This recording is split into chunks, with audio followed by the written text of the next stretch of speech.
We now come to section 6, where we discuss prophecies concerning the suffering and the death of the Messiah that are mentioned in the Old Testament. Look at what the book of Zechariah chapter 9 verse 9 tells us. It says, "Rejoice greatly, daughter of Zion. Shout, daughter of Jerusalem.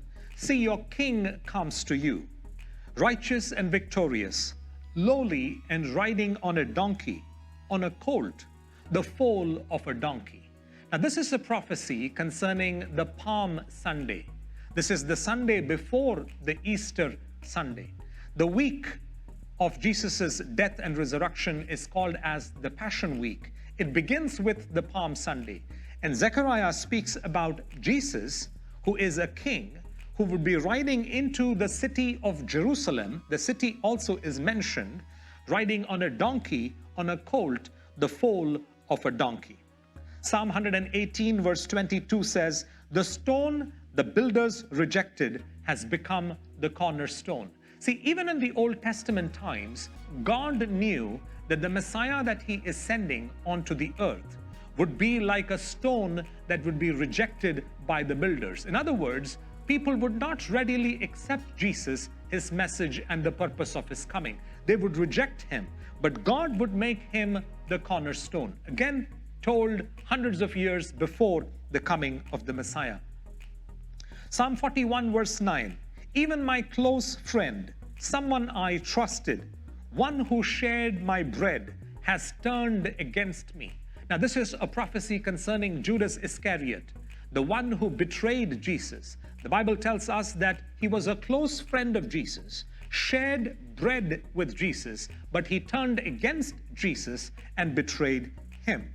Look at Zechariah chapter 11, verses 12 and 13. Again, a place where the betrayer is mentioned, the betrayal amount is mentioned, and what the betrayer did with the money is also mentioned. "I told them, if you think it best, give me my pay, but if not, keep it.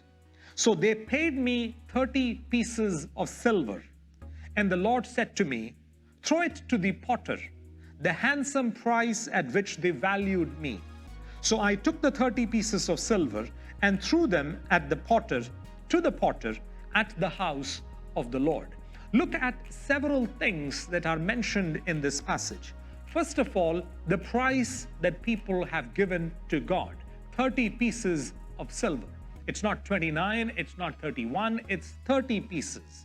It's not 30 pieces of gold, it's 30 pieces of silver.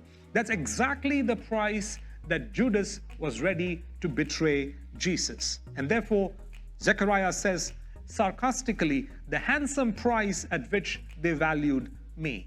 And what does God says will happen with the money?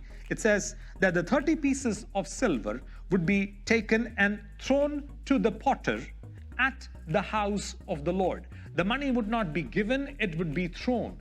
It would be thrown at the potter in the house of the Lord. Again, the details of these are amazing. All of these were prophesied in the Old Testament and fulfilled in the life of Jesus. Now, I want us to pay attention to a long passage in the Bible which speak about the fact of the suffering of the coming Messiah, and also gives us the meaning of the suffering of the coming Messiah.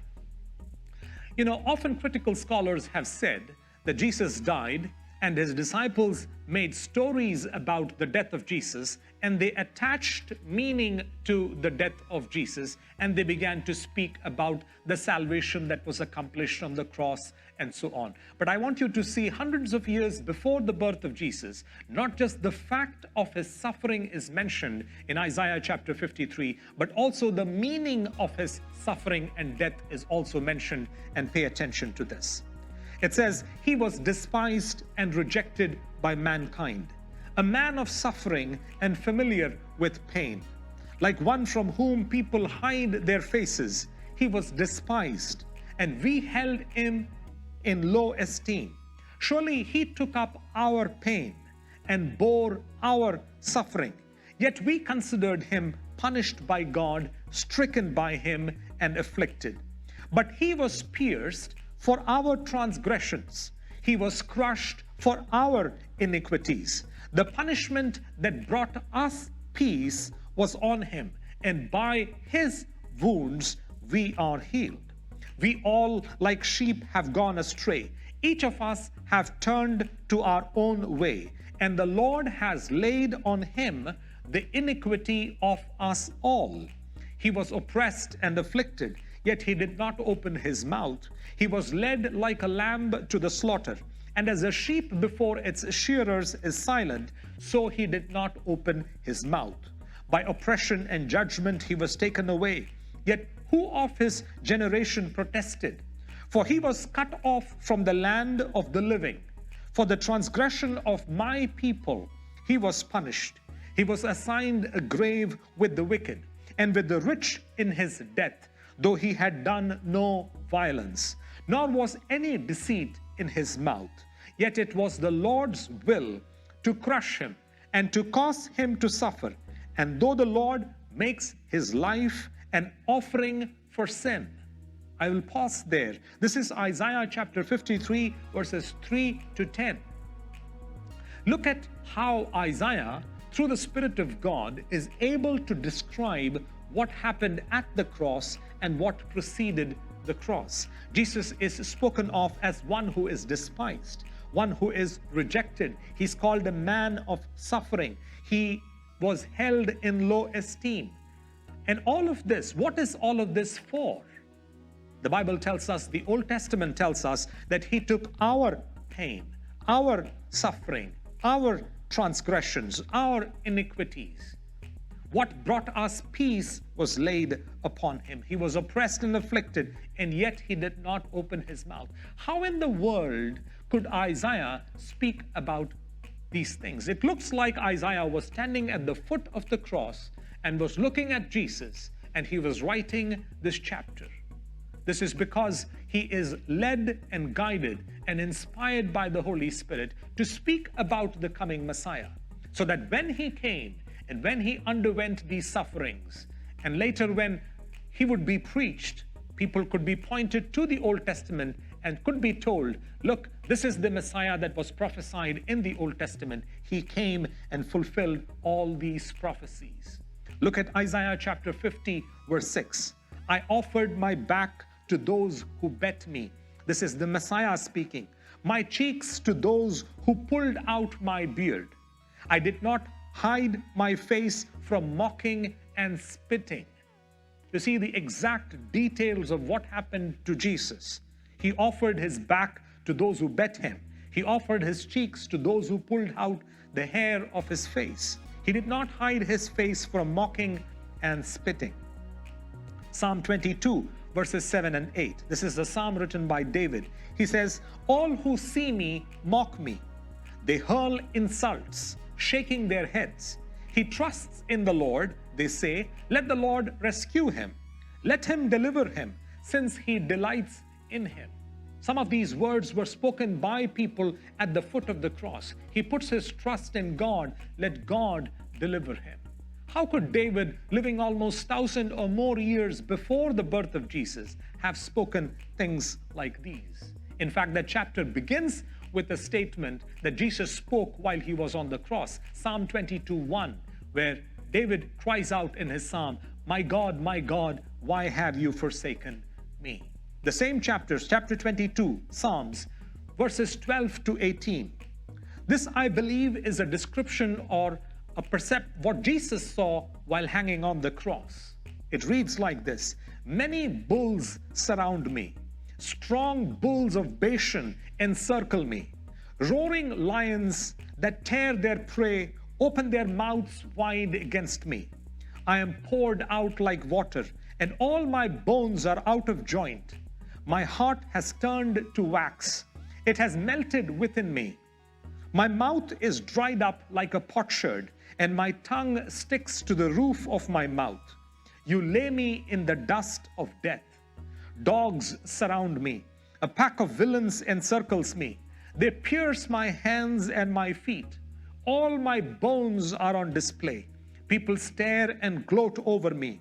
They divide my clothes among them and cast lots for my garment. Look at how beautifully David in his psalm is able to describe several things that happened on the cross. Many scholars are of the opinion that the animals referred to here are probably evil spirits, and therefore Jesus is able to see with his spiritual eyes the evil forces that are rejoicing over their seeming victory over the Son of God. And therefore, many bulls surround me. Strong bulls of Bashan encircle me. Roaring lions that tear their prey with their mouths wide open come against me. All of those are probably references to the evil spirits that were present there. Look at how the psalm describes the physical condition of the Messiah on the cross. It says, I am poured out like water, and all my bones are out of joint. My heart has turned to wax. In other words, it's melting away. It has melted within me.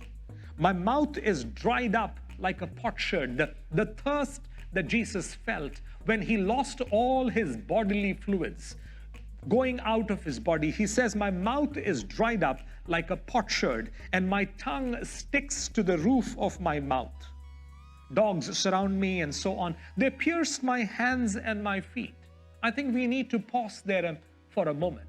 When David is writing this psalm, crucifixion was not even a practice that was practiced anywhere in the world. It was later introduced by the Phoenicians, I think, and then later adopted by the Romans. So when David says in Psalm 22 that they have pierced my hands and feet, crucifixion is not even a thing.